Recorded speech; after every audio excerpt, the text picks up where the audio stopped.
Yeah, thank you so much for this great talk already. And I will just give a quick overview on our last voyage, a SOLACE voyage. Been out in the Southern Ocean in December 2020 until January 2021 for almost 6 weeks. And we now had a workshop, I think 2 weeks ago now, where we've presented first results, but most of the stuff still in progress. So, it's of course, takes some time, as you all know, takes some time to process all the data. But here's just to give a bit of a glimpse. Phil Boyd, who I'm actually working for at the moment, he was my PhD supervisor and still is, but I submitted my PhD and now work for him as a research assistant.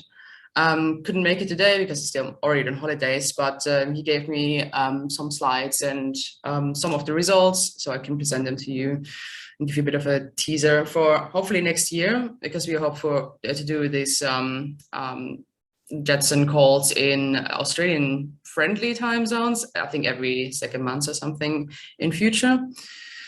Yeah, this is the SOLACE voyage. Here we go. Oh, here we go. Do I have to click? Why does, oh, there we go. This is the team. I think going back into the port, of course, because of COVID, as you know, it's a bit even harder to organize a big voyage. But it was possible, yeah, and we were really lucky to get out while Australian borders were still closed. We missed a lot of international collaborators. So these people are mainly based on Australian institutions, and some from the mainland came down to Hobart to, well, join us for this big adventure. And in the end, I think you're all familiar with, or yeah, most of them should be familiar with carbon cycle in the ocean and carbon sequestration. And Phil Boyd published 2 years ago, I guess, 2 years ago, yeah, published a paper on the different particle pumps. So obviously there's the gravitational pump, just particles are falling down or sinking down slowly.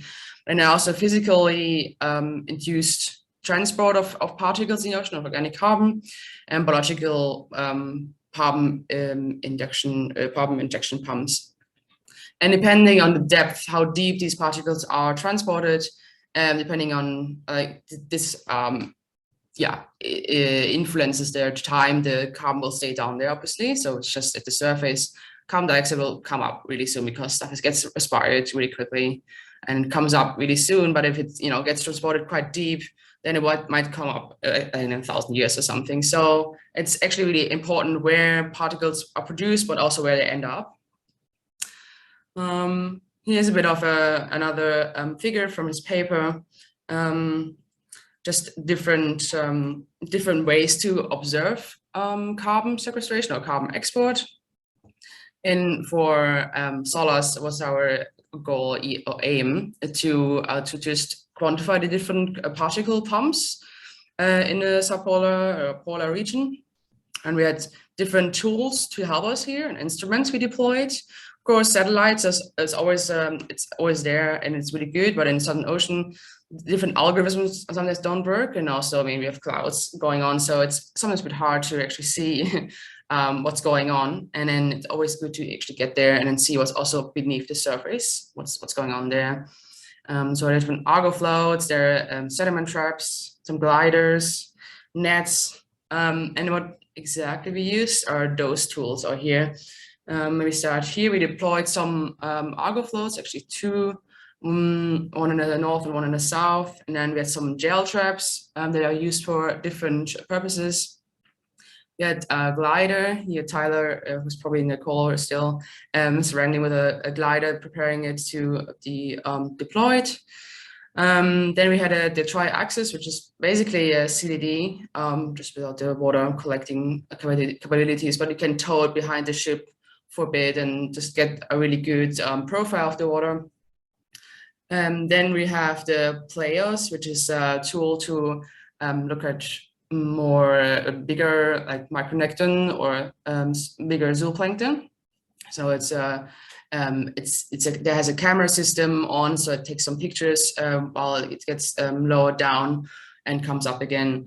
and also has some acoustic devices, so we can actually get some acoustic backscatter in the water.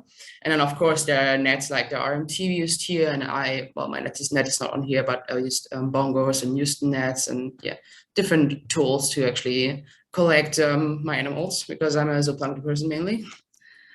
Here's a bit overview, just a graphic from before, but the different teams.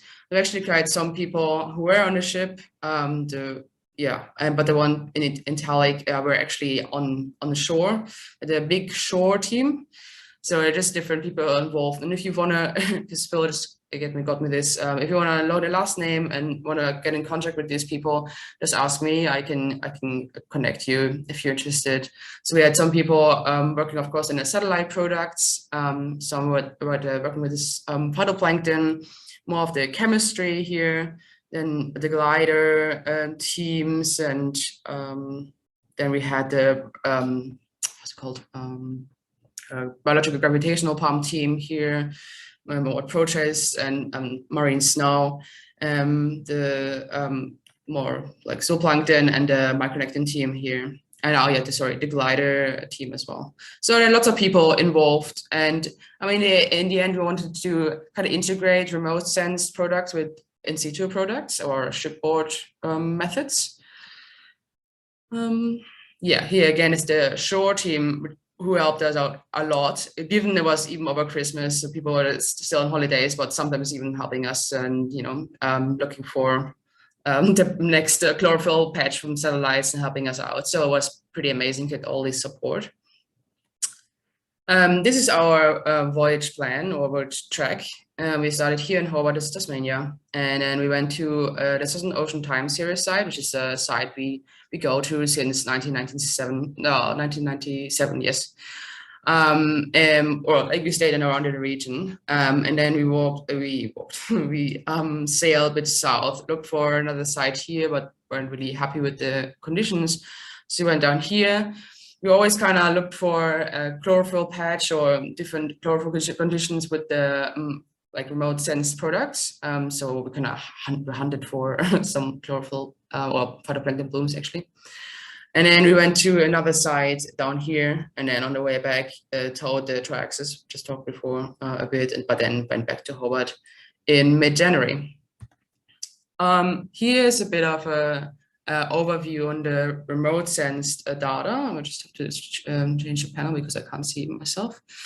As again, here's the voyage track, here's SOTS, the first southern side, the second southern side.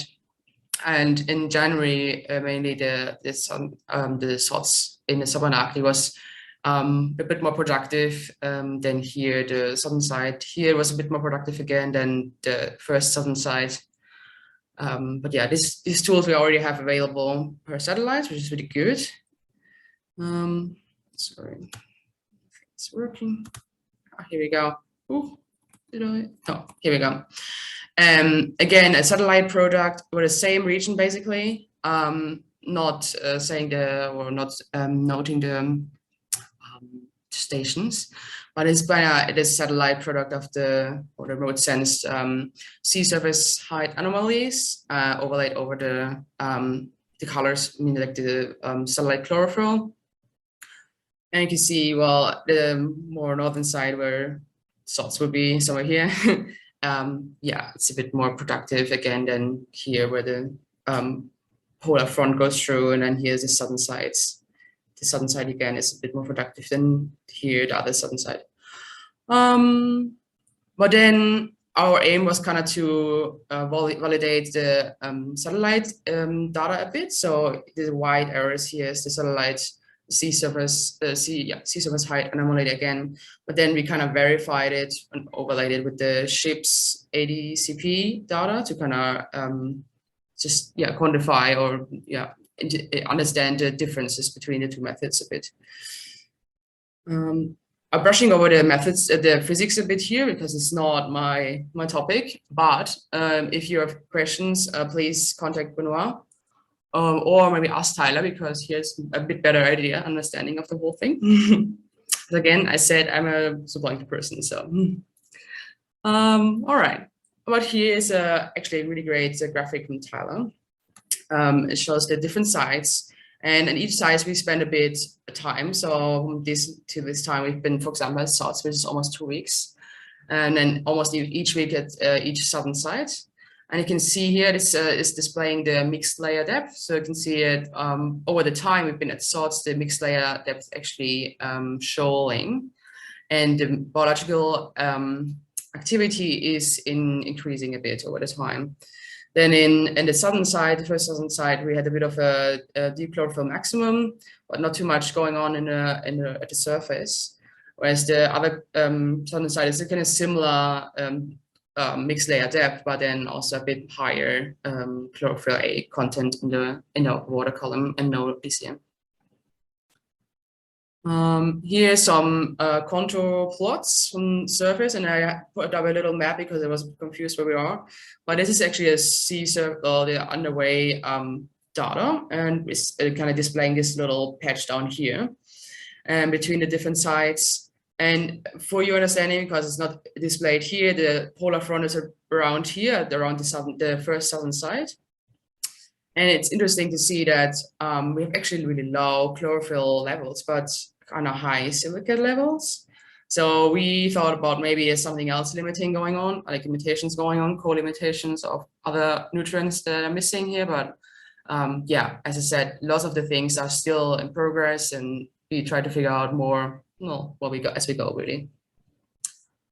Then I mentioned already that we kind of try to compare satellite data to actually in situ data, and improving some of the algorithms we use to estimate so many things, because in a certain ocean, some of these algorithms that are kind of developed for the global ocean don't really work. So what we use is some kind of in situ optics, which one is so I have to use the thing again, the IUPs down here, which are deployed a bit to measure absorption and backscattering. And then the Dalek, which Phil would call a sunburned pineapple, which is kind of hanging over the side of the ship and just kind of looking downward.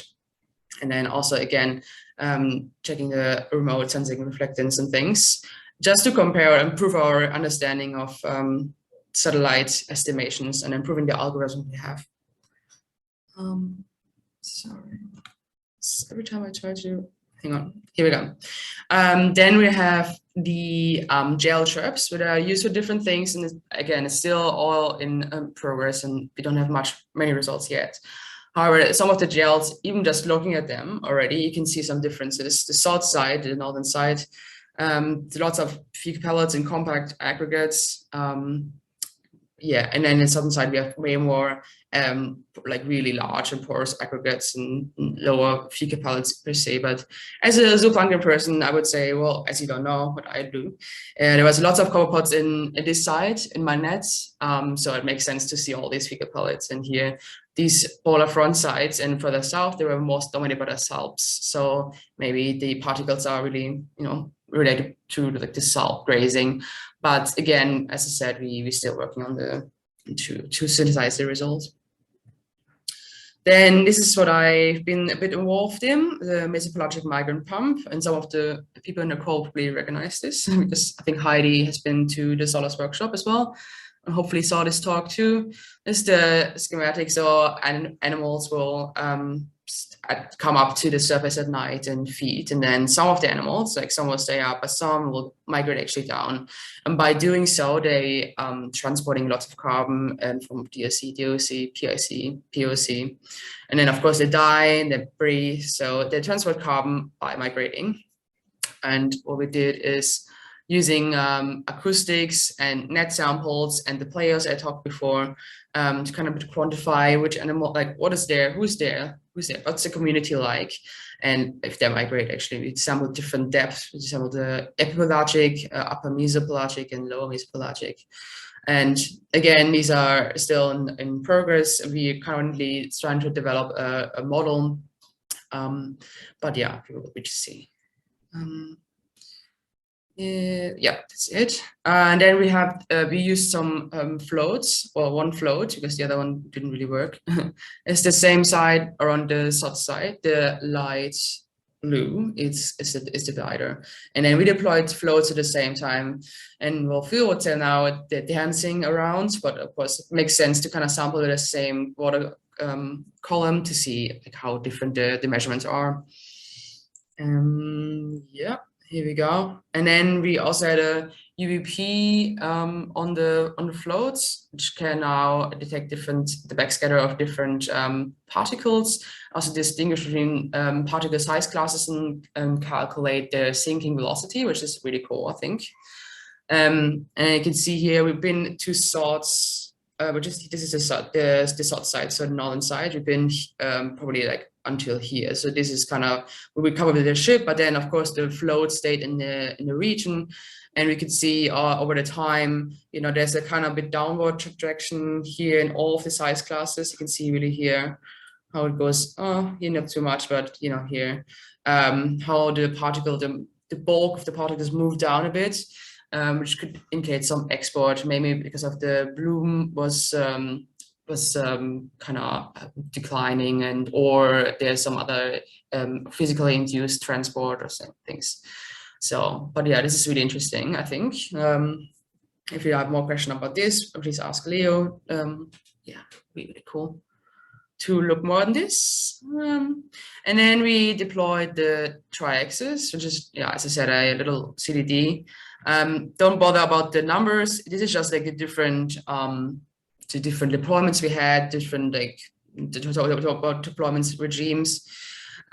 So don't worry too much. It's just like give you an example how it might look like.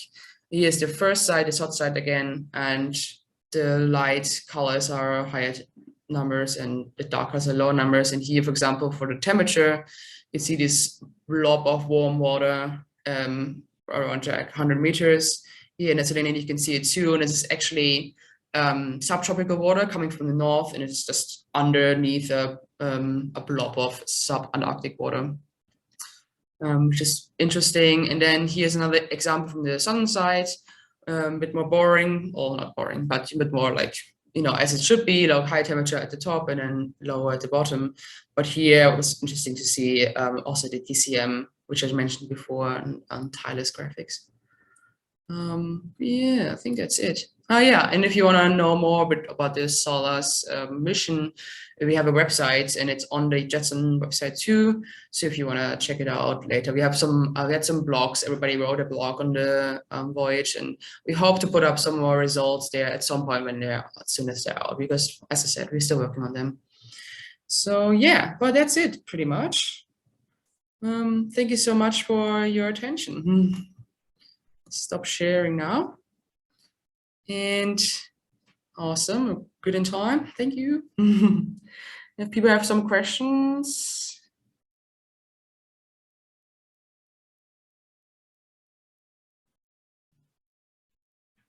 Thanks. I tried my best. Awesome. I mean, oh yeah, good. Thanks, Svenja. That was great. I have a quick question. Did you happen to find myctophids very often in that Newston net that you mentioned? Not in my net, because I only had it up in the upper 200 meters, but in the RMT we got quite lots of fish at salts, definitely. So the southern sides were mainly gelatinous like salps, but northern like salts would be myctophids, yeah, and other things like pyrosomes and all the things, yeah. Okay. Cool. Yeah, I was just wondering because we have an attempt to catch live myctophids, and I've seen them before in Newston, right? You know, from the very sea surface, and that would be right. I guess the best way to minimize. Yeah. Well, that's a problem. Yeah, that's a problem. I mean, when they're in my net, they're just I mean, they're there. You can identify them, but they're not happy anymore. Exactly. Yeah. Well, thanks. Yeah, it's an amazing sampling effort. Yeah. Oh yeah. I mean, also now seeing it at the workshop coming together is just really nice. But of course, yeah, there's so many things I still have to do, and I mean, I couldn't look much at the data this year because of my PhD. But yeah, stay tuned for next year. Hopefully, we can get you more information, and you know, yeah, awesome. Anybody else? Any questions? All right. Oh, otherwise, then I think stop the recording. Here we go.